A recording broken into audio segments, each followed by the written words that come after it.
Hello दोस्तों, स्वागत है आप सभी का जीएस के ऑफिशियल यूट्यूब चैनल। दोस्तों आज हम डिस्कस करेंगे एसएससी एमटीएस 2023 के लिए जीके जीएस के टॉप 100 क्वेश्चनों के बारे में, जो आपकी परीक्षाओं के लिए बहुत ही उपयोगी होने वाले हैं। ऐसे ही प्रश्न आपकी परीक्षाओं में पूछे जाते हैं, उन्हीं प्रश्नों की हम यहाँ पे चर्चा करने वाले हैं। चलिए स्टार्ट करते हैं। वीडियो को एक बार लाइक कर दीजिएगा, शेयर कर दीजिएगा। अगर चैनल पर नए होंगे चैनल को सब्सक्राइब जरूर कर लीजिएगा। तो आज का पहला प्रश्न है, ब्रिटिश भारत के किस प्रांत में राजस्व एकत्रित करने की रैयतवाड़ी प्रणाली लागू की गई थी? ऑप्शन है उत्तर भारत, दक्षिण भारत, पश्चिमी भारत और पूर्वी भारत। इसका सही जवाब आपका हो जाएगा दक्षिण भारत। दक्षिण भारत में लागू किया गया। अगर हम बात किया जाए यहाँ पे तो वो मद्रास, ठीक है, मद्रास प्रेसिडेंसी में लागू किया गया था। ठीक है, प्रेसिडेंसी, मद्रास प्रेसिडेंसी में आपका लागू किया गया था ये। और किसने लागू किया था, अगर ये भी कभी कभी पूछ लेता है तो यहाँ पे दो नाम आता है, रीड और एवं मुनरो। ठीक है, मुनरो। तो इनके द्वारा यह लागू किया गया था आपका रैयतवाड़ी व्यवस्था। कहां पे? दक्षिण भारत वाले रीजन में यहाँ पे लागू किया गया था। नेक्स्ट है, संविधान, भारतीय संविधान के निर्माताओं ने स्वतंत्रता, समानता और बंधुता के सिद्धांतों को किस संविधान से लिया था? फ्रांसीसी संविधान, कनाडा के संविधान, ब्रिटिश संविधान या फिर आयरलैंड के संविधान से? बढ़िया प्रश्न है। अगर कभी आपसे स्वतंत्रता, समानता और बंधुता की बात आए तो वो फ्रांसीसी संविधान से लिया गया है, याद रखिएगा। कहां से? फ्रांस की संविधान से हमने इसको लिया है। ठीक है, और आयरलैंड के संविधान से हमने अगर बात की डीपीएसपी हमने ले रखा है, यानी राज्य के नीति निर्देशक तत्व तो हमने आयरलैंड के संविधान से ले रखे हैं। ठीक, चलिए अगला प्रश्न है, निम्नलिखित में से कौन सा कार्बन का अपरूप नहीं है? ठीक है, अपरूप नहीं है। ग्रेफाइट, मीथेन, हीरा या 660, जिसको हम बकमिनिस्टर फुलरिन कहा जाता है। तो अगर यहाँ पे देखा जाए तो अपरूप पूछा है आप सभी से कि इसमें से अपरूप कौन सा? तो मेथेन। मेथेन जो आपका है ये कार्बन का अपरूप नहीं है। मेथेन यहाँ पे कार्बन का, अरे हम इसको CH4 बोलते हैं ना, ये आपका क्या है? ये कार्बन का अपरूप नहीं माना जाता है, याद रखिएगा। चलिए आगे बढ़ते हैं। अगला है कि किस जीव के कारण कालाजार होता है? ठीक है, किस जीव के कारण आपका कालाजार होता है? तो ऑप्शन है इसेरिकिया कोली, ठीक है, ठीक है, एजोटोबेक्टर या फिर क्लोस्ट्रीडियम या फिर लिशमैनिया। तो आपका जो कालाजार रोग होता है वो है लिशमैनिया की वजह से होता है। ठीक है, लिशमैनिया की वजह से आपको कालाजार रोग होता है, याद रखिएगा। चलिए आगे बढ़ते हैं यहाँ पे। अगला प्रश्न है कि हड़प नीति, जिसको डॉक्ट्रिन ऑफ लैप्स कहा जाता है, किसने दिया था? Lord Cornwallis, Lord Bentinck, Lord Dalhousie या लॉर्ड कैनिंग। इसको हड़प का सिद्धांत भी कहते हैं या फिर इसको हम हड़प की नीति भी कहा जाता है। तो ये किसने दिया? लॉर्ड डलहौजी ने। याद रखिएगा यहाँ पे कि लॉर्ड डलहौजी ने आपकी हड़प की नीति पेश की थी। याद रखिएगा, आप इसको व्यापगत का सिद्धांत भी कहते हैं, सारा कुछ इसी का नाम है, याद रखिएगा। इसी ने यहाँ पे और इसके तहत उसने कुछ राज्यों को अगर बात किया जाए तो हड़प लिया था। जैसे मैं आपको बता देता हूँ कुछ राज्य आपके, जैसे जैतपुर हो गया, जैतपुर प्लस यहाँ पे, ठीक है, संभलपुर, इनको एक साथ इसने एक ही साल में इसको हड़प नीति के अंतर्गत अपने में शामिल किया था, संभलपुर को। अगर सन की हम बात करें यहाँ पे तो सन आपका यहाँ पे हो जाता है 1849 में। ठीक है, 1849 में इसको शामिल कर लिया था। फिर आपका बाघाट आ जाएगा। बाघाट की बात करें अगर तो बाघाट आपका 1850 में शामिल हो जाता है। इस बाघाट आपका, ठीक है, या फिर बाघाट, बघाट दोनों नाम एक ही है। फिर आपका उदयपुर भी आपका इसमें शामिल हो जाता है। ठीक है, 1852 ईस्वी में उदयपुर शामिल हो जाएगा। फिर झांसी की बात आती है, झांसी, ठीक है, झांसी भी आपका शामिल होता है 1853 ईस्वी में, झांसी आपका शामिल हो जाता है इसमें। फिर आपका नागपुर भी शामिल हो जाएगा, नागपुर शामिल हो जाता है आपका 1854 ईस्वी में। और फिर उसके बाद आपका करौली, ठीक है, करौली भी आपका इसमें शामिल हो जाता है, ठीक है, 1855 ईस्वी में। और सभी को पता है 1856 में इसने अवध को भी शामिल कर दिया, लेकिन वो कुशासन का आरोप लगा के किया था। तो वो याद रखें, उन्होंने हस्ताक्षर नहीं किए थे, इन्होंने हस्ताक्षर किए थे। ये सारे राज्य जो है ये हस्ताक्षर किया था डॉक्ट्रिन ऑफ लैप्स पे, ठीक है, जो पत्र था उस पे। अगला प्रश्न है आपका कि प्रोटीन के पाचन के लिए जिम्मेदार अग्न्याशयी ठीक है, अग्न्याशयी रस में कौन सा एंजाइम मौजूद होता है? ट्रिप्सिन, पेप्सिन, ठीक है, एमाइलेज या फिर उपेस। तो यहाँ पे अगर बात करें तो प्रोटीन, जो प्रोटीन के पाचन में होता है, ठीक है, वो अगर हम यहाँ बात करें तो पाचन में तो अगर बात करें तो ट्रिप्सिन, ठीक है, ट्रिप्सिन और यहाँ पे पेप्सिन, ये दोनों काम करते हैं, ठीक है, पाचन के लिए दोनों जिम्मेदार है, दोनों का काम होता है। लेकिन अगर हम बात करें यहाँ पे ट्रिप्सिन का जो श्रावण होता है वो अग्नाशय से होता है। तो ऑप्शन नंबर ये ए यहाँ पे हो जाएगा। जो ट्रिप्सिन है आपका, इसका जो मतलब अगर बात किया जाए, इसका जो श्रावण होता है वो आपका कहाँ पे होता है, अग्नाशय में होता है, ठीक है। बल्कि पेप्सिन का जो श्रावण होता है, पेप्सिन का अगर ये आंत में होता है, ठीक है, आंत में होने की वजह से इसका सही जवाब यहाँ पे ट्रिप्सिन हो जाएगा। और दोनों जरूरत पड़ता है, यहाँ पे याद रखिएगा, पाचन के लिए ट्रिप्सिन और पेप्सिन दोनों जिम्मेदार हैं। अगला है कि निम्नलिखित में से किस राज्य में द्विसदनीय विधानमंडल है, पंजाब, गोवा, बिहार या फिर सिक्किम। तो यहाँ पे Bihar is the right answer हो जाएगा, यानी यहाँ विधानसभा और विधान परिषद दोनों है। अगला है आपका, दिल्ली की मोती मस्जिद किस मुगल शासक ने बनवाई। मोती मस्जिद की बात हो रही है यहाँ पे, तो दिल्ली में मोती मस्जिद का निर्माण करवाया था औरंगजेब ने, याद रखिएगा। चलिए आगे बढ़ते हैं। अगला प्रश्न है, निम्नलिखित में से कौन सा युग्म सही रूप से मेल खाता है। कथक केरल, कुचिपुड़ी उड़ीसा, भरतनाट्यम तमिलनाडु, कथकली उत्तर प्रदेश। कौन सा युग्म इसमें रूप से मेल खाता है, सही पूछा है, याद रखिएगा। तो अच्छा प्रश्न है ये। इसमें आपका कैसे, अगर देखिए तो पहले हम देख लेते कथक। अगर कथक की हम बात करें यहाँ पे तो ये यूपी का है, ठीक है, कथक जो आपका है ये यूपी का एक लोक नृत्य है यहाँ का, यूपी का कथक। कुचिपुड़ी की अगर हम बात करें या बेटा तो यहाँ पे ये आंध्र प्रदेश का हो जाएगा, आंध्र प्रदेश का आपका लोक नृत्य है। भरतनाट्यम की अगर बात करें तमिलनाडु, ये सही आपका है, तमिलनाडु, भरतनाट्यम जो आपका वो तमिलनाडु है। और कथकली यहाँ पे दिया है, देखिए कथकली की अगर बात किया जाए तो ये आपका केरल का है। तो यहीं पे कंफ्यूजन आता है भैया कि कथक जो है वो उत्तर प्रदेश का लोक नृत्य है और कथकली जो है वो केरल का है। तो दोनों में डिफरेंस, एक कथक है एक कथकली है। कुचिपुड़ी आंध्र प्रदेश, भरतनाट्यम तमिलनाडु। तो यहाँ पे सही जवाब आपका ऑप्शन नंबर सी हो जाएगा। अगला प्रश्न है कि 1799 की श्रीरंगपट्टम की लड़ाई में अंग्रेजों ने किसे हराया। श्रीरंगपट्टम की लड़ाई, ठीक है, 1799 वाली बात हो रही है यहाँ पे। 1700 ये आपका चौथा आंग्ल मैसूर युद्ध था, ठीक है, फोर्थ, ठीक है, आंग्ल मैसूर युद्ध, ठीक है, ये चौथा आंग्ल मैसूर युद्ध था आपका, आखिरी वाला अगर देखा जाए यहाँ पे, ठीक है। इसी में टीपू सुल्तान को हराया था अंग्रेजों ने और इसी में टीपू सुल्तान की मृत्यु भी हो जाती है, याद रखिएगा, ठीक है। और इस लड़ाई में अंग्रेजों की तरफ से अगर ब्रिटिश की तरफ से अगर देखा जाए तो यहाँ पे लॉर्ड विलेस्ली था, ठीक है, विलेस्ली, ठीक है, लॉर्ड विलेस्ली यहाँ पे था, याद रखना। तो लॉर्ड विलेस्ली ने टीपू सुल्तान को हराया था और इसी में मृत्यु हो जाएगी टीपू सुल्तान की, आखिरी आंग्ल मैसूर युद्ध था ये। अगला प्रश्न है कि 73वें संविधानिक संशोधन अधिनियम के अनुसार पंचायत का कार्यकाल कितना होता है, 4 वर्ष, 3 वर्ष, 6 वर्ष या फिर 5 वर्ष। तो पंचायत का जो कार्यकाल होता है वो 5 वर्ष का होता है। 73वां संविधान संशोधन के तहत अगर बात करें तो 5 वर्ष है, याद रखिएगा। चलिए अगला है आपका कि पृथ्वी सतह की सबसे ऊपरी परत को क्या कहा जाता है, मेंटल कोर, मैग्मा या फिर क्रस्ट। तो पृथ्वी की जब सबसे ऊपरी सतह होती है उसको क्रस्ट कहते हैं, इसी को क्रस्ट कहा जाता है, इसी को भूपर्पटी भी कहते हैं, हिंदी में भूपर्पटी कहा जाता है, ठीक है, याद रखिएगा, इसको भूपर्पटी भी कहा जाता है हिंदी भाषा में।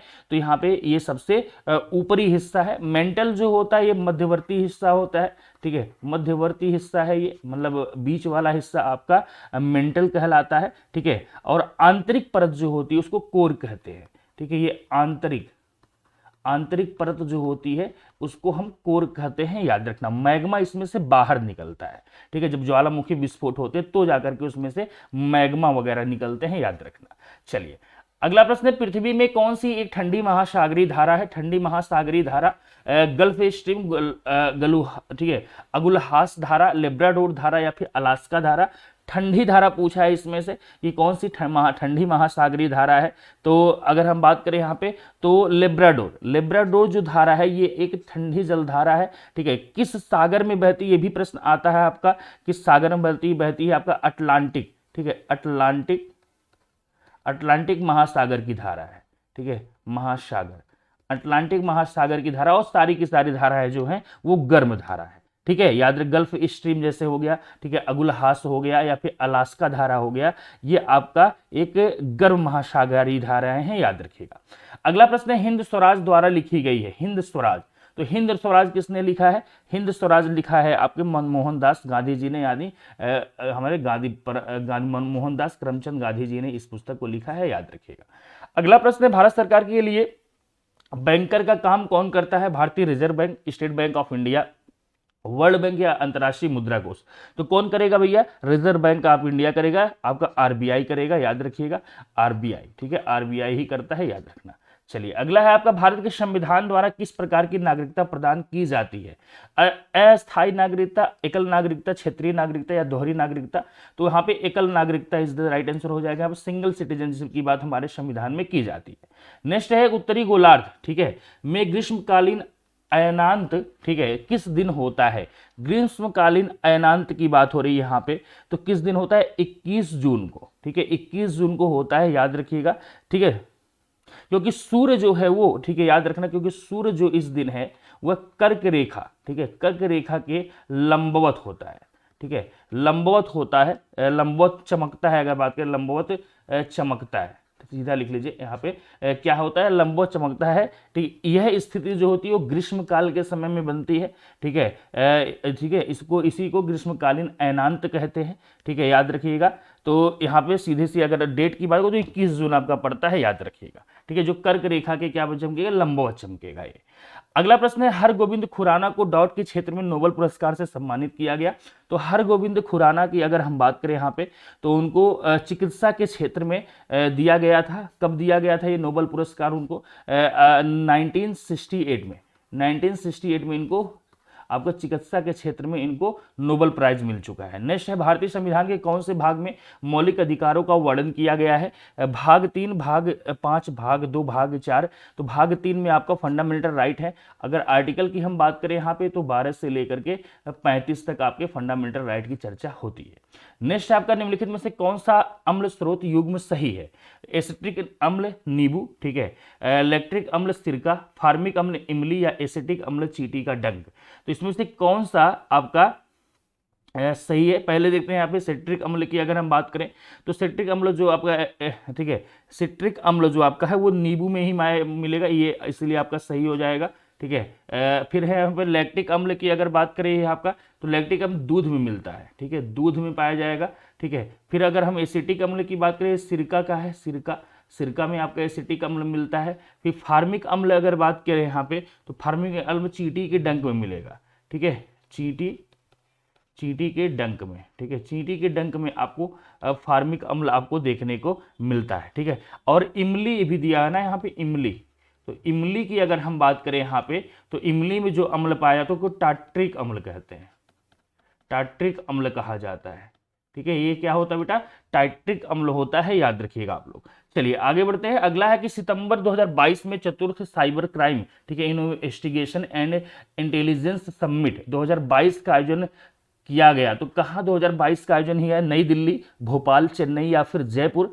तो इसका जो आयोजन किया गया है वो कहाँ किया गया? भोपाल में किया गया है। इंपॉर्टेंट प्रश्न है, इसको जरूर देख लीजिएगा आप लोग। नेक्स्ट है कि निश्चय पोर्टल 2.0 संबंधित है कोरोना वायरस, पल्स पोलियो, क्षय रोग या फिर मातृत्व अभियान? तो अच्छा प्रश्न है ये, ठीक है। निश्चय पोर्टल 2.0 की बात हो रही है, ठीक है। तो ये अगर बात करें टीबी मुक्त भारत अभियान है एक तरीके का, ठीक है। तो यहाँ पे क्षय रोग से संबंधित है, ठीक है, याद रखिएगा। ट्यूबरकुलोसिस से संबंधित है आपका, याद रखिएगा, कभी प्रश्न आपसे पूछा जा सकता है।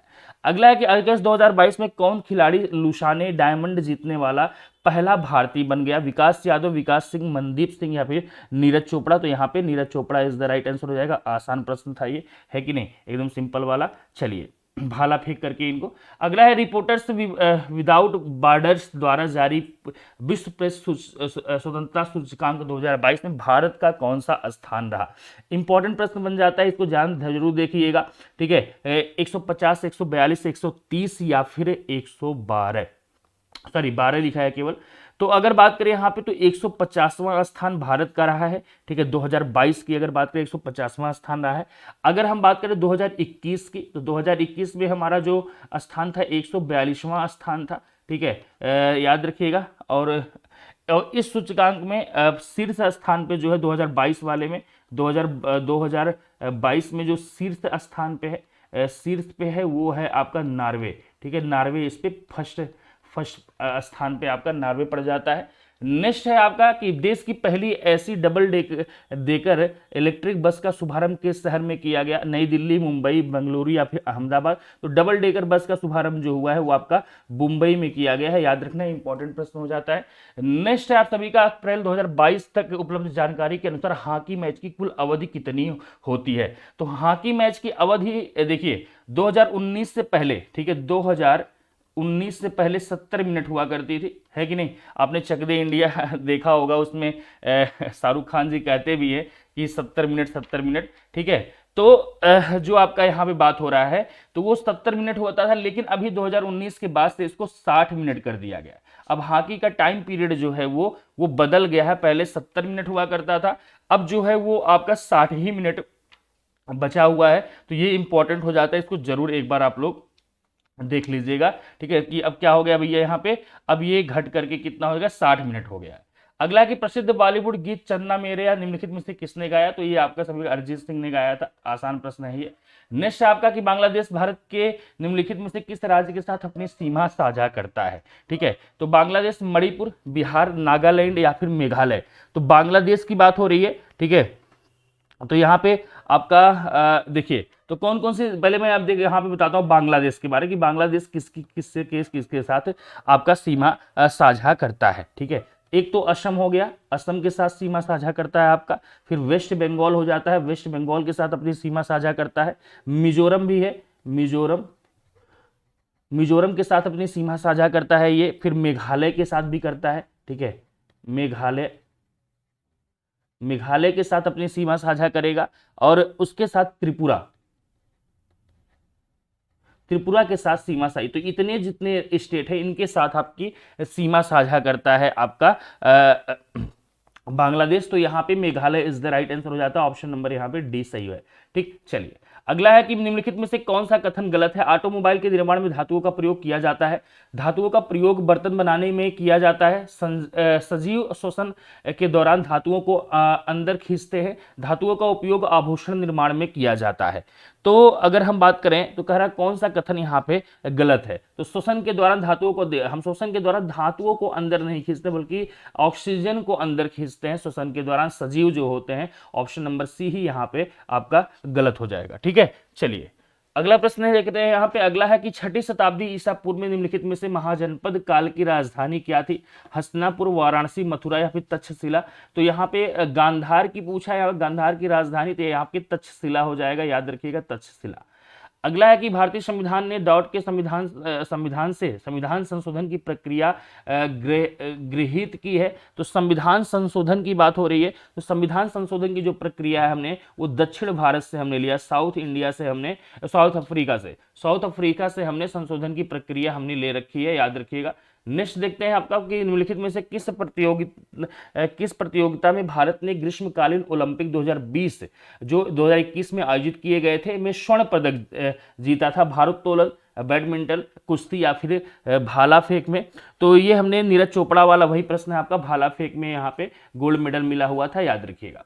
अगला है कि ठीक है, एलाल ककराडी किस भारतीय राज्य का आदिवासी नृत्य है? ठीक है, एलाल ककराडी, याद रखना, नाम थोड़े से हार्ड कठिन होते हैं और ऐसे ही प्रश्न आपके पूछे जाते हैं। तो ये जो है आपका ये केरल का, ठीक है, केरल का एक लोक नृत्य है, पेपर में बन सकता है, पूछा गया है ये प्रश्न, एक बार 2021 में पूछा गया था, तो इंपॉर्टेंट हो जाता है, याद रखिएगा। चलिए आगे बढ़ते हैं।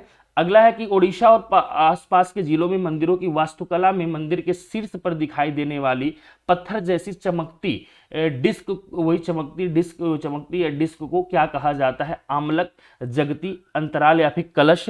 तो उसको अगर हम बात करें यहाँ पे तो उसको हम कहते हैं, जो डिस्क होती है उसको हम आमलक कहते हैं। क्या कहते हैं? आमलक कहा जाता है, याद रखिएगा, ठीक है, आमलक कहा जाता है। नेक्स्ट है आपका कि 1991 की एलपीजी रणनीति में एल का क्या अर्थ है? ठीक है, एलपीजी में आपका एल का अर्थ पूछा है यहाँ पे, तो लेजिस्लेटिव, लैंडमार्क, लिबरलाइज, ठीक है, लिबरलाइजेशन या फिर लिक्विड? तो यहाँ पे लिबरलाइजेशन हो जाएगा, ठीक है, लिबरलाइजेशन आपका एलपीजी में उसमें एल का मतलब था, ठीक है, पी का मतलब प्राइवेटाइजेशन होता है और जी का मतलब होता है ग्लोबलाइजेशन, ठीक है, याद रखिएगा। अगला प्रश्न है आपका, निम्नलिखित में से कौन दर्पण अकेडमी ऑफ, ठीक है, परफॉर्मिंग आर्ट्स के सह संस्थापक है? तो दर्पण अकेडमी के बारे में पूछा गया है यहाँ पे, तो ठीक है, मृणालिनी साराभाई आपकी हो जाएंगी इसमें सही जवाब। नेक्स्ट है आपका कि 2011 की जनगणना के अनुसार भारत में नगरीय जनसंख्या का प्रतिशत क्या था? अनुमानित तो अनुमानित प्रास बताए यहाँ पे लिखा हुआ है, तो पूछा हुआ है 2011 की जनगणना के अनुसार भारत में नगरीय जनसंख्या जो थी, देखिए 2021 की जनगणना जो अभी है वो ऑफिशियली नहीं आई हुई है, ठीक है, लेकिन अभी तो 2011 की जनगणना के हिसाब से ही प्रश्न आपके पूछे जाएंगे, तो 30 से लेकर के आपका 35 के बीच में आपकी रही थी, ठीक है। नेक्स्ट है आपका, निम्नलिखित में से कौन सा एक कठोर सरंध्र और काला पदार्थ है? यह कार्बन का लगभग शुद्ध रूप है, बिटुमेन, कोलतार, कोक या फिर कोयला। तो अगर यहाँ पे बात करें तो यहाँ पे कह रहा कि कार्बन का लगभग शुद्ध रूप अगर यहाँ पे देखा जाए तो यहाँ पे कोक हो जाएगा, याद रखिएगा, ठीक है, ये कार्बन का शुद्ध रूप होता है, याद रखना। नेक्स्ट है, आयतन के अनुसार वायु में नाइट्रोजन का प्रतिशत लगभग डॉट है, तो नाइट्रोजन के अगर प्रतिशत की बात करें हम यहाँ पे तो 78% के आसपास नाइट्रोजन हमारे वायुमंडल में है, ठीक। नेक्स्ट है आपका कि 2022 में शुरू किए गया स्वनिधि से समृद्धि कार्यक्रम मंत्रालय से जुड़ा हुआ, स्वनिधि से समृद्धि इंपॉर्टेंट है, ये 2022 में शुरू किया गया है, योजना है, योजनाओं से प्रश्न आपके पूछे जाते हैं। तो ये जो है आवास और शहरी मामले का जो मंत्रालय है इसके द्वारा शुरू किया गया एक कार्यक्रम है, याद रखिएगा। कब इसका देखो इंपॉर्टेंट प्रश्न हो जाता है ये, इसको जरूर याद रखिएगा, स्वनिधि से समृद्धि, ठीक है। चलिए अगला प्रश्न है, गोरखपुर भारत की रेलवे का मुख्यालय है? पूर्वी, पश्चिमी, उत्तर पूर्वी या फिर उत्तरी? तो गोरखपुर जो है आपका वो उत्तरी पूर्वी, उत्तर पूर्वी रेलवे का मुख्यालय है। नेक्स्ट है कि निम्नलिखित में से कौन सी कृति प्रसिद्ध भारतीय लेखक सुखवंत सिंह की है? Sacred games, the guide, train to Pakistan या ए सुटेबल बॉय? तो अगर हम यहाँ पे सुखवंत सिंह की बात करें तो ट्रेन टू पाकिस्तान जो आपकी ये सुखवंत सिंह के द्वारा लिखी गई एक पुस्तक है, ठीक है, याद रखिएगा। तो अगर हम बात करें तो यह पुस्तक जो है वो 1947 में भारत विभाजन की त्रासदी पे केंद्रित है, पूरी की पूरी जो भारत विभाजन हुआ था ना उसके ऊपर जो बवाल कटे थे उसी के ऊपर पूरा का पूरा यह लिखी गई किताब है, train to Pakistan. Next, Plassey के युद्ध में सिराजुद्दौला की हार का मुख्य कारण क्या था? प्लासी के युद्ध की बात हो रही है, आप सभी को पता है 1757 में प्लासी का युद्ध लड़ा गया था, ठीक है। प्लासी का युद्ध कब लड़ा? 1757 में प्लासी का युद्ध लड़ा गया था, ठीक है। एक तरफ क्लाइव था ब्रिटिश की ओर से, ठीक है, और इधर 3 सेनाएं थी, सिराजुद्दौला था, ठीक है। तो अगर देखो यहाँ पे तो थोड़ा सा हमको प्लासी के युद्ध के बारे में समझना पड़ेगा, क्योंकि यहाँ पे सिराजुद्दौला के साथ यहाँ पे कुछ एक सेना और थी, फ्रांसीसी सेना भी उनके साथ आपकी लगी हुई थी, लेकिन सिराजुद्दौला की इसमें हार हो जाती है। उसका मुख्य कारण जो था वो था मीर जाफर वाली नेतृत्व की योजना में भाग नहीं लिया। अब देखो ये कहानी में आपको समझा देता हूँ किस तरीके से यह घटना घटती है, इसके पीछे रीजंस क्या थे, ठीक है। तो सिराजुद्दौला जब गद्दी पे बैठता है, ठीक है, बंगाल की गद्दी पे जब सिराजुद्दौला बैठा तो उस समय क्या होता है कि वहां के लोगों भी उसके जो घर के लोग थे, जो राजभवन में जो लोग थे वही उसके दुश्मन हो जाते, जिसमें से एक मीर जफर आता है नाम। ये क्या होता है, ये खतरनाक आदमी था।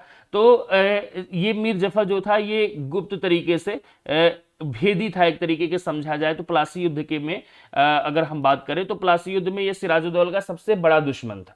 दुश्मन इस केस ये था कि क्या हुआ कि अंग्रेज नो क्या कि जब सिराजुद्दौला गद्दी पे बैठता है तो और कहा जाता है, इसके प्रश्न भी आता है, सिराजुद्दौला प्रथम स्वतंत्र आखिरी स्वतंत्र शासक था ये, ठीक है, याद रखना यहाँ पे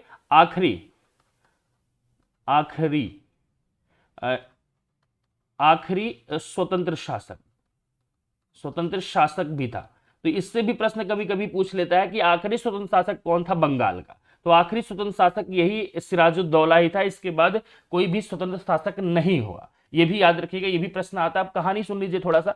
कहानी ये था आप सभी लोगों के लिए कि क्या होता है जब सिराजुद्दौला गद्दी पे बैठता है तो क्या होता उस समय अंग्रेज, वहां के अंग्रेजों को दीवानी वगैरह मिली हुई थी वहां की, तो अंग्रेजों ने क्या किया, अपने व्यापारिक एकाधिकार का, जो अंग्रेजों के अधिकारी थे, उन्होंने अपने व्यापारिक एकाधिकारों का गलत प्रयोग करना चालू कर दिया। और इससे क्या हुआ, गलत प्रयोग करना चालू किया, इससे क्या हुआ, जो जो राजा, जो नवाब की जो टैक्स थे वो कम हो गए। कम का मतलब उनका रेवेन्यू नहीं आ रहा था, टैक्स से रेवेन्यू नहीं आ रहा, इससे नाराज, अब नवाब जो होगा वो नाराज हुआ। साथ ही साथ क्या हुआ कि जो ब्रिटिश ने क्या किया, ब्रिटिश के लोगों ने क्या किया, वहां पे कलकत्ता की इन लोगों ने क्या किया, किलेबंदी कर दी, किलेबंदी। अब कलकत्ता की जब किलेबंदी इसने कर दिया, तो इससे क्या हुआ कि नवाब जो था वो नाराज हो गया, क्योंकि कलकत्ता की जो किलेबंदी हुई थी वो अंग्रेजों ने नवाब से पूछा ही नहीं था। उसके बाद आप सभी को पता है कि सिराजुद्दौला ने क्या किया, कलकत्ता की तरफ कूच करता है, वहां जाकर के फोर्ट विलियम पे अधिकार कर लेगा। फोर्ट विलियम पे अधिकार करने के बाद वहां पे एक कांड आता है जिसको ब्लैक होल ऑफ कलकत्ता के नाम से हम जानते हैं। तो ब्लैक होल ऑफ कलकत्ता था क्या कि एक छोटे से कमरे में लगभग 146 सैनिकों को वहां पे बंद कर दिया जाता है, और उसको जब उस दरवाजे को खोला तो उसमें से 123 लोग मर चुके थे। उसी को ब्लैक होल ऑफ कलकत्ता कहते हैं। उसके बाद रॉबर्ट क्लाइव आता है और ये युद्ध होता है, और इसी में क्या होता है, मीर जफर ने क्या किया कि मीर जफर ने गुप्त तरीके से संधि कर ली अंग्रेजों के साथ, और वह इस लड़ाई में सिराजुद्दौला की तरफ से लड़ा ही नहीं, गया ही नहीं सेना लेकर के। तो ये सबसे बड़ा हार का कारण यही था कि उसने भाग ही नहीं लगा था इस युद्ध में। I think so all of you understand, समझ गए होंगे सभी लोग। अगला है कि अप्रैल 2022 में डॉट को भारत का नया विदेश सचिव नियुक्त किया गया।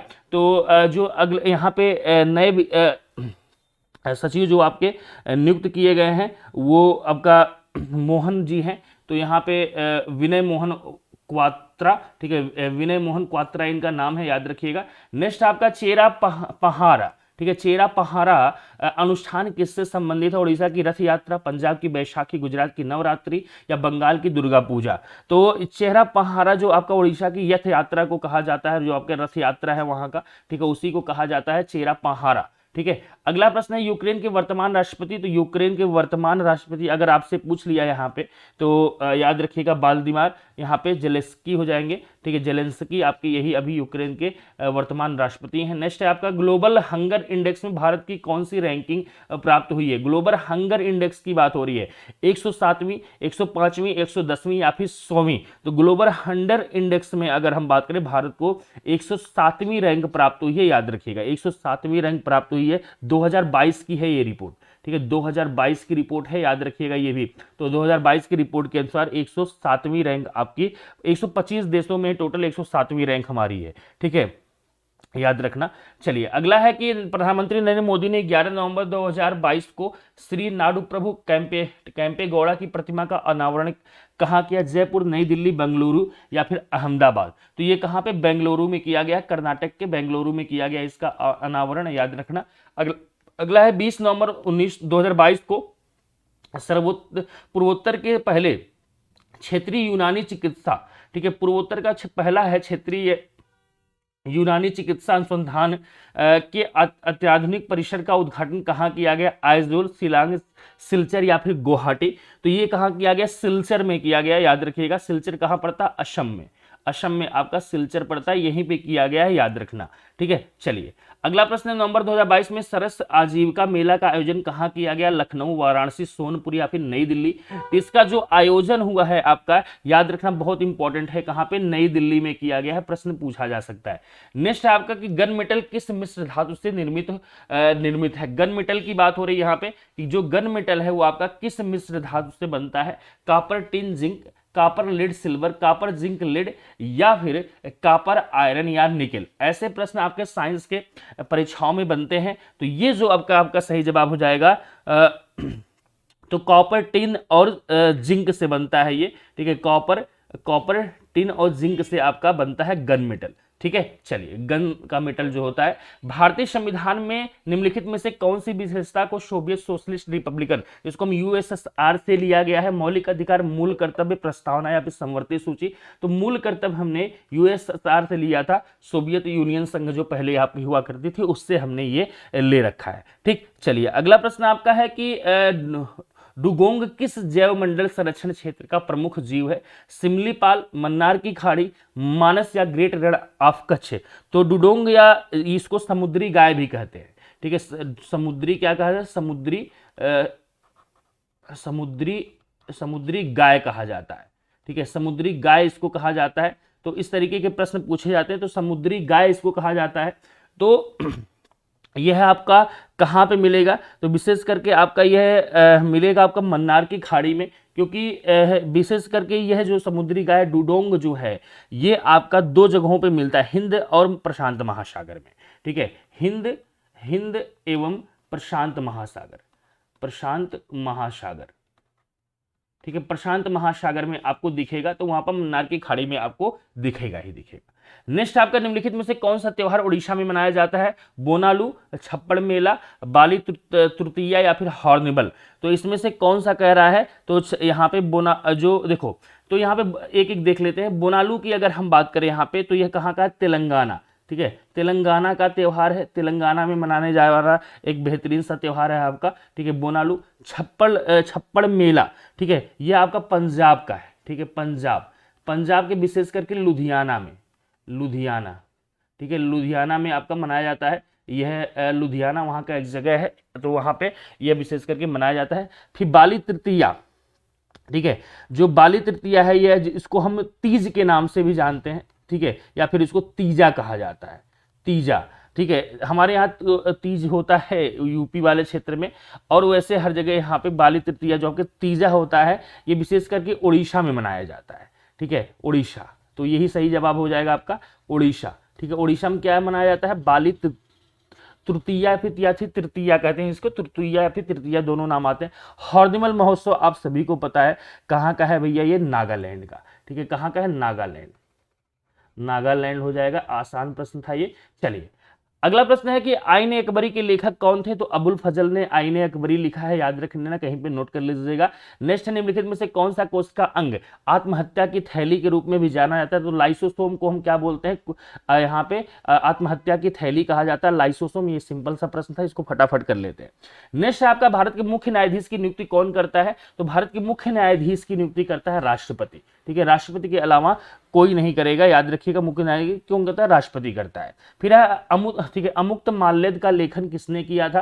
कृष्णदेव राय, ब्रह्मदेव राय, बुक्का राय या फिर हरिहर राय। तो इसका अगर हम बात करें यहाँ पे, तो विजयनगर साम्राज्य के एक राजा थे जिनका नाम था कृष्णदेव राय, इन्होंने ही अमुक्त माल्यद का लेखन किया है, ठीक है, इसके बारे में पूछ लिया जाता है, याद रखिएगा। नेक्स्ट है कि मोहम्मद गोरी और पृथ्वीराज चौहान के बीच कौन सी लड़ाई हुई थी? तो तराइन की लड़ाई, खानवा का युद्ध, प्लासी की लड़ाई या फिर बक्सर का युद्ध। तो यह कौन सी लड़ाई हुई थी आपकी? यहाँ पे याद रखिए तराइन की लड़ाई हुई थी इनके बीच में। अगर बात करें तो तराइन की लड़ाई है, इसमें दो लड़ाइयाँ हुई हैं तराइन के मैदान में, ठीक है। एक हुआ था आपका, दो लड़ाइयाँ हुई, एक 1191 में हुआ है, एक 1192 में हुआ है। इसमें आपका पृथ्वीराज चौहान की विजय होगी इस वाले में, लेकिन इस वाले में इनकी हार हो जाएगी, ठीक है, हार हो जाती है, ठीक है। 91 वाले में मोहम्मद गोरी हारेगा और 92 वाले में पृथ्वीराज चौहान जी हार जाते हैं, ठीक है, याद रखिएगा दूसरी वाली लड़ाई में। अगला है कि जीएसटी परिषद में कितने सदस्य होते हैं? तो जीएसटी काउंसिल जो हमारी है, तो ये जीएसटी आया कैसे हमारे यहाँ? 101वां कॉन्स्टिट्यूशन अमेंडमेंट हुआ ना, संविधान संशोधन, तो 101वां संविधान संशोधन आपका हुआ है, ठीक है। इसी के माध्यम से आपको पता है 279A जोड़ा गया है, ठीक है, 279A जोड़ा गया, इसी में जीएसटी काउंसिल की बात की गई है, ठीक है, जीएसटी काउंसिल की बात इसी में हुई है। तो जीएसटी काउंसिल की बात इसी आर्टिकल में है। इसमें टोटल मिलाकर 33 मेंबर होते हैं, ठीक है, कितने होंगे? 33 सदस्य इसमें आपके होते हैं। नेक्स्ट है द साइलेंट क्राई के लेखक या लेखिका कौन है? तो द साइलेंट क्राई के लेखक हैं आपके जापान के एक लेखक है जिनका नाम है केंजाबुरो ओए, ठीक है, याद रखिएगा, नाम नोट कर लीजिए कहीं पे, केंजाबुरो ओए इनका नाम है, जापान के हैं ये। कहाँ के भैया? जापान, ठीक है, जापान के लेखक हैं, याद रखना। नेक्स्ट है राजकोषीय घाटा का अर्थ क्या है? सरकार द्वारा एकत्रित कुल राजस्व, सरकार के कुल राजस्व और कुल व्यय के बीच का अंतर, सरकार का कुल व्यय या सरकार की द्वारा ली गई कुल उधार राशि। तो यहाँ पे राजकोषीय घाटा की बात कर रहा है, तो यहाँ पे ऑप्शन नंबर बी हो जाएगा, ठीक है। बी कैसे हो जाएगा? ध्यान से देखिएगा, कुल राजस्व, ठीक है, कुल राजस्व की बात आ रही है यहाँ पे, कुल राजस्व और उसके बाद कह रहा है कुल व्यय, कुल व्यय, तो इनके बीच का जो अंतर होगा, अंतर वही घाटा होता है। जैसे मान लो कुल राजस्व 100 रुपया है और व्यय इन्होंने किया 120 रुपए का, तो घाटा कितना हुआ, 20 रुपए का घाटा हो गया। इसी को हम बोलते हैं, इसी तरीके से इनके बीच का जो अंतर होता है वही राजकोषीय घाटा होता है। यही क्या हो जाएगा, घाटा हो जाएगा। ठीक है, याद रखिएगा। चलिए अगला है आपका कि निम्नलिखित में से किस अखबार का संपादन दादा भाई नौरोजी ने किया। संवाद कुमौदी, सोम प्रकाश, राष्ट्र गुफ्तार या फिर महरत्ता। तो अगर हम बात करें यहाँ पे तो अच्छा प्रश्न है, इस तरीके के प्रश्न आपके परीक्षाओं के अकॉर्डिंग बहुत ही बढ़िया है। तो यहाँ पे राष्ट्र गुफ्तार, ठीक है, राष्ट्र गुफ्तार की जो प्रकाशन था वो दादा भाई नौरोजी जी के माध्यम से इसका संपादन किया गया था। इन्हीं को the grand old man of India कहते हैं। ठीक है, the grand old man of India. तो इससे भी, यहां से भी पूछा जाता है प्रश्न आपका, the grand old man of India किसे कहा जाता है, तो grand old man of India कहा जाता था दादा भाई नौरोजी साहब को। याद रखिएगा, इंपॉर्टेंट प्रश्न हो जाता है। नेक्स्ट आपका कि निम्नलिखित में से उत्पादन के कारक में क्या शामिल नहीं है, भूमि, पूंजी, कर या फिर श्रम। तो उत्पादन के कारण में शामिल नहीं पूछा है, तो यहाँ पे कर हो जाएगा। टैक्स तो आपके उत्पाद के बाद लगेंगे, लेकिन उससे पहले आपको भूमि चाहिए, पूंजी चाहिए, श्रम चाहिए, तो उत्पादन के कारकों में आपका ये टैक्स शामिल नहीं होता है। नेक्स्ट आपका भारत के निम्नलिखित में से किस राज्य में सबसे लंबी तटरेखा है, तो गुजरात। गुजरात की तटरेखा जो है सबसे लंबी तटरेखा है गुजरात की। ठीक है, कहा जाता 7,516 किलोमीटर के आसपास इसकी तटरेखा है, आपका याद रखना। नेक्स्ट है आपका निम्नलिखित में से भारत के किस वैज्ञानिक का संबंध ठीक है, क्रिस्कोग्राफ के आविष्कार से है, सत्येंद्रनाथ बोस, मेघनाथ साहा, जगदीश चंद्र बोस या होमी जे भाभा। तो यहाँ पे जगदीश चंद्र बोस जी ने यहाँ पे अगर बात करें कि क्रिस्कोग्राफ के आविष्कार से संबंधित है, आपका याद रखना। अरे वही क्रिस्कोग्राफ वाला जो आपका था वो, इसका मतलब ये था कि भैया आपका कि जीवों में, पेड़ पौधों में भी जान होती है, ऐसे संबंधित था।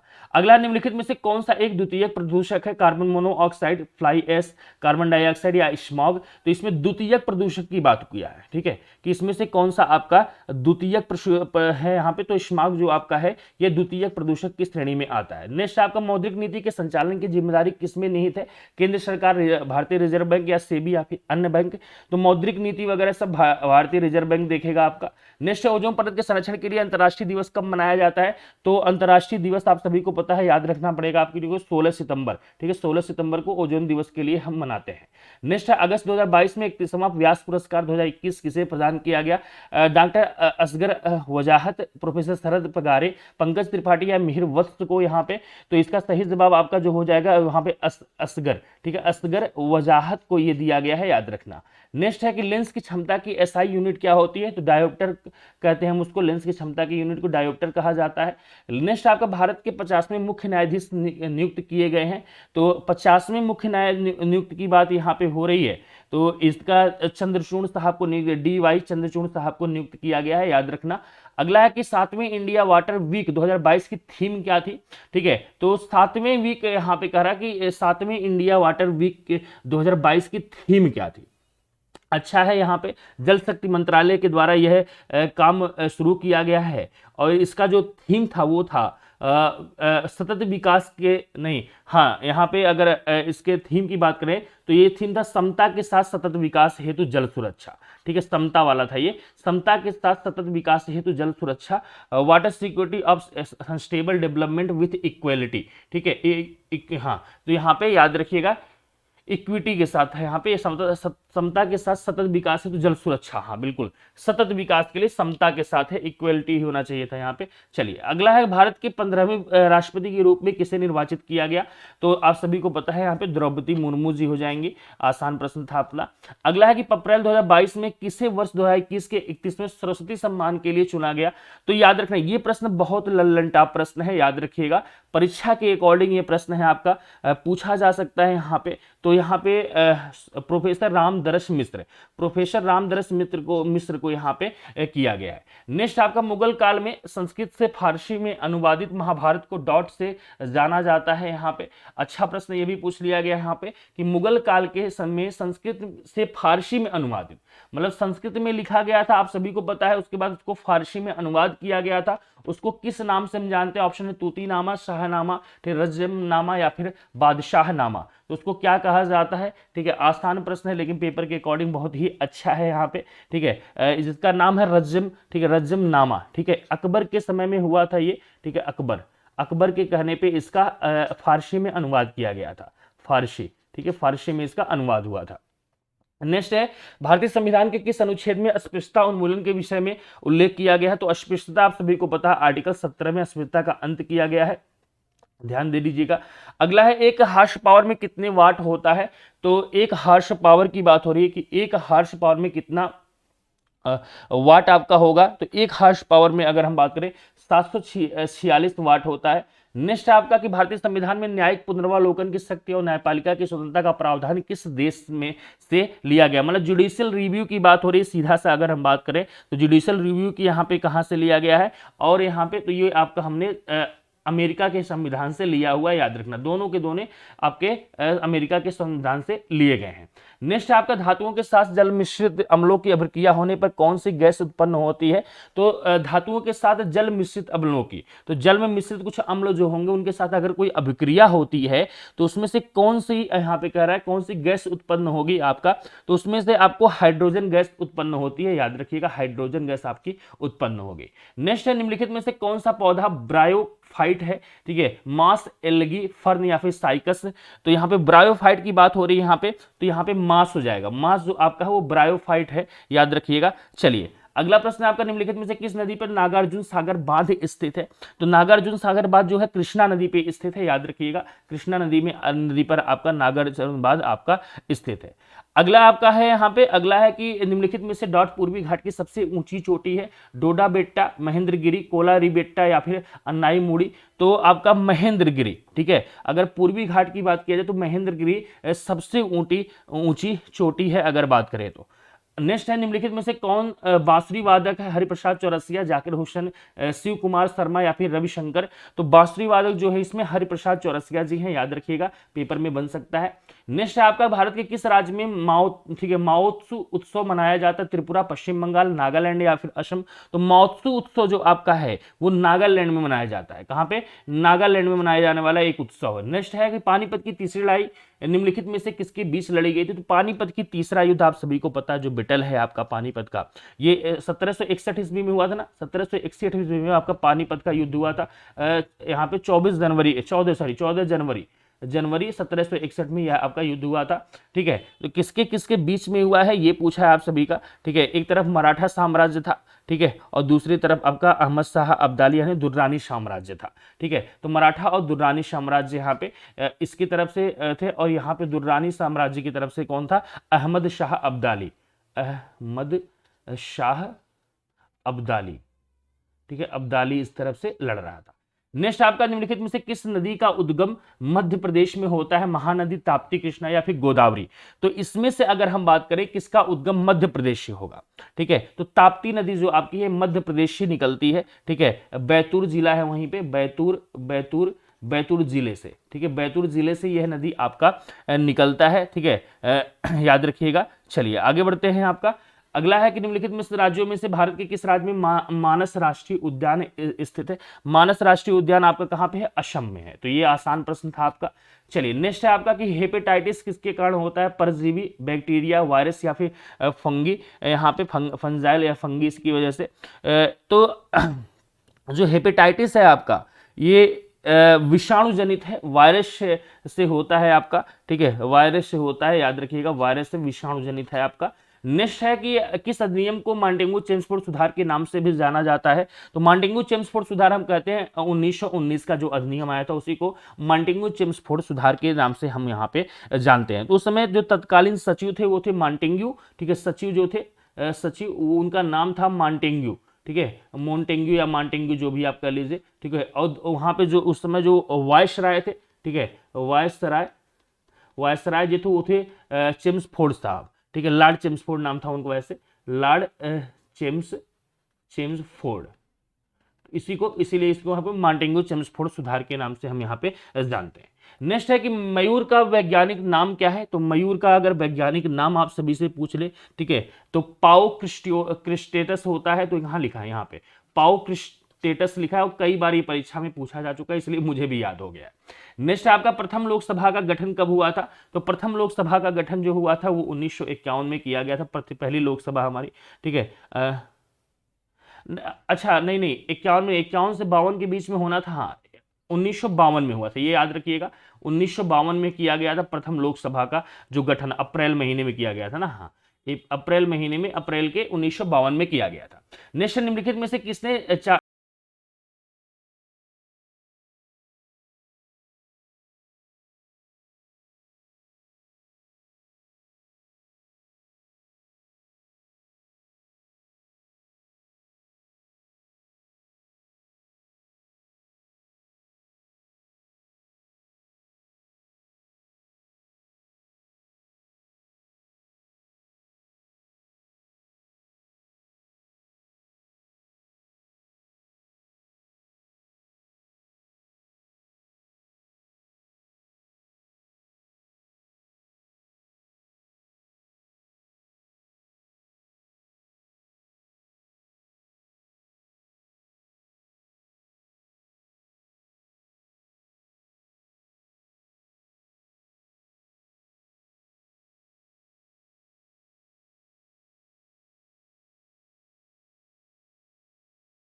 कुतुबुद्दीन ऐबक या अलाउद्दीन खिलजी। तो आपका चार मीनार, ये अच्छा प्रश्न है, पेपर के अकॉर्डिंग बहुत ही बढ़िया प्रश्न है, पूछा जा सकता है परीक्षा में आपके कि भैया चार मीनार, क्योंकि देखिए स्थापत्य कला से आपका प्रश्न पूछा जाता है। कुली कुतुब शाह, ठीक है, कुली कुतुब शाह ने आपका चार मीनार इसी ने बनवाया था, कब बनवाया था, 1591 ईस्वी, ठीक है, 1591 ईस्वी में चार मीनार बनवाया गया था। ये कहाँ पे भैया है, हैदराबाद, हैदराबाद में अवस्थित है। हैदराबाद आपका तेलंगाना में पड़ता है, याद रखिएगा, कहाँ पे, तेलंगाना, तेलंगाना में आपका हैदराबाद आपका अवस्थित है। अगला है कि गुरु शिखर निम्नलिखित पर्वत श्रृंखलाओं में से किसका सर्वोच्च शिखर है, आरावली पर्वत श्रृंखला, विंध्य पर्वत श्रृंखला, दक्कन का पठार या सतपुड़ा पर्वत श्रृंखला। अच्छा प्रश्न है आपका, क्या हो जाएगा यहाँ पे, क्या आपका आरावली पर्वत जो यहाँ पे, तो सर यहाँ पे किसका गुरु शिखर की बात हो रही है, हाँ गुरु शिखर, तो ये आरावली पर्वत श्रृंखला हो जाएगा, आरावली पर्वत श्रृंखला की सबसे ऊंची है आपका, याद रखिएगा। नेक्स्ट है कि प्राचीन भारत में कितने शक्तिशाली महाजनपद थे, तो 16 महाजनपदों की बात हमारे यहाँ होती है, 16 महाजनपद आपको देखने को मिलेंगे, ठीक है। बौद्ध ग्रंथ जो है आपका, बौद्ध ग्रंथ अगुंतर निकाय, अगुंतर निकाय, इसी में 16 महाजनपदों के बारे में चर्चा विशेष रूप से आपको दिया गया। और जैन ग्रंथ में भी इसकी चर्चा है, ये भी ध्यान रखिए, जैन ग्रंथ में कभी कभी पूछ लेता है आपका, तो भगवती सूत्र है, भगवती सूत्र एक जैन ग्रंथ है, ठीक है। और इसी में आपको, इसमें तो दोनों में, बौद्ध ग्रंथ और जैन ग्रंथ दोनों में 16 महाजनपदों की चर्चा की जाती है। अगला प्रश्न है, भारत के 14वें उपराष्ट्रपति के रूप में किसको नियुक्त किया गया, जगदीप धनखड़, ठीक है, द्रौपदी मुर्मू, लाल कृष्ण आडवाणी या फिर वेंकैया नायडू, यहाँ पे, ठीक है। 14वें उपराष्ट्रपति की बात हो रही है यहाँ पे, तो 14वें उपराष्ट्रपति के रूप में जगदीश धनखड़ को यहाँ पे नियुक्त किया गया, जगदीप धनखड़, ठीक है, जगदीप धनखड़ जी को नियुक्त किया गया। नेक्स्ट है आपका, हाल ही में भारतीय मूल के किस व्यक्ति को एलन मस्क ने ट्विटर के सीईओ के पद से हटा दिया, तो पराग अग्रवाल को हटा दिया गया था, ठीक है, पराग अग्रवाल को अभी सीईओ के पद से यहाँ पे से उनको हटा दिया, ट्विटर के यहाँ पे, याद रखिएगा, एलन मस्क ने हटाया उनको। अगला प्रश्न है, प्रधानमंत्री नरेंद्र मोदी ने गरीब कल्याण सम्मेलन का उद्घाटन किस शहर में किया, तो गरीब कल्याण सम्मेलन, तो ये किया गया है आपका शिमला में, ठीक है, हिमाचल प्रदेश में पड़ता है, याद रखना, हिमाचल प्रदेश में, तो हिमाचल प्रदेश, एचपी लिख देते हैं इसको, एचपी, तो हिमाचल प्रदेश में आपका हुआ है ये शिमला में, तो इंपॉर्टेंट हो जाता है, जिसको गरीब कल्याण सम्मेलन याद रखना सभी लोग। नेक्स्ट है कि एबल पुरस्कार 2022 किसे प्रदान किया गया, तो एबल पुरस्कार जो आपका 2022 मिला है वो मिला है डेनिस पार्नेल को, ठीक है, तो यहाँ पे लिखा है, हाँ, डेनिस पार्नेल सुलुवियन, ठीक है, डेनिस पार्नेल सोलोवियन को मिला है। ये एक गणितज्ञ हैं, अगर बात करें तो इन्हीं को ये पुरस्कार दिया गया गणित के क्षेत्र में। ठीक है, गणित, मैथ के क्षेत्र में, तो गणित के क्षेत्र में दिया गया है। आज का आखिरी प्रश्न हमारा, किस भारतीय नेता को वर्ष 2022 में सेवेलियर दी लाज लीजन दी ऑनर से सम्मानित किया गया? तो ये कांग्रेस के वरिष्ठ नेता हैं, इनको दिया गया जो है शशि थरूर साहब, इनको ये सम्मान दिया गया। तो उम्मीद करता हूं आज के सभी को वीडियो जरूर पसंद आई होगी। 100 क्वेश्चन टोटल थे हमारे, और ये बहुत ही एक्सपेक्टेड प्रश्न है जो परीक्षाओं में बन सकते हैं।